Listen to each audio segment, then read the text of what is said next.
কিছুদিন ধরে মোটামুটি রাত্রেবেলা ভালোই বৃষ্টি হচ্ছে। তো ছাদ বাগানের যে অবস্থা, গাছগুলো মনে হচ্ছে পুষ্টিহীনতায় ভুগছিল আর কি। রোদের তীব্রতা, এই যে দেখেন গাছের অবস্থা।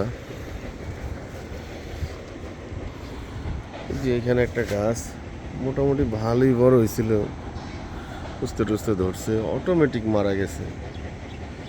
তো কী কারণে মারা যেতেছে, এই যে গোড়াটার মধ্যে আর কি একদম শুকাই গেছে।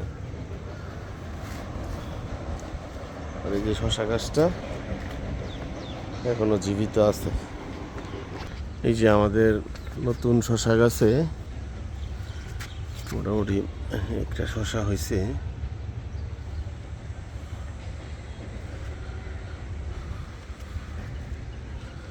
এইখানেও এটা তো হইতেছে। আর এই যে আমাদের উস্তা গাছে, এই গাছটাতে মোটামুটি ভালো উস্তা হচ্ছে। আর এই যেখানে আমাদের কয়েকটা শশা ভালোই বড় হয়েছে, এগুলো আজকে হারভেস্ট করব।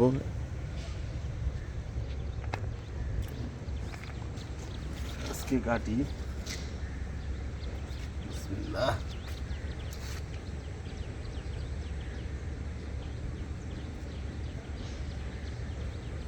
কেসি নিয়ে আসলে ভালো। এই যে ভালো সাইজ হয়েছে, মাশাআল্লাহ। এটার সাইজটা খুবই ভালো হয়েছে, সুন্দর হয়েছে দেখতে আর কি। এটাও কিনে আনবো, একটু বাঁকা তারা যেতেছে, আবার পোকায় ধরছে। এটা এটা একটু লাল হয়ে গেছে। কাইটা ফেলেন, এগুলো হবে না পরে। এটা কেটে শশাগুলো নষ্ট হয়ে যেতেছে কেন জানি। যে চিপার মধ্যে আরেকটা আছে, ওইটা পোকা ধরছে। ওই সাইডে একবারে চিপায় দেখেন। না না, ওটা পোকা ধরে না। এটা এই যে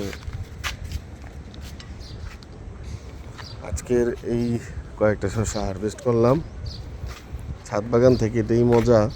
আপনি চাইলে যখন মন চাইবো শসা খেতে কিংবা তরকারি খেতে, আপনার সেখান থেকে আপনি নিজে হাতে কেটে কিংবা সংরক্ষণ করে আপনি খেতে পারবেন আর কি।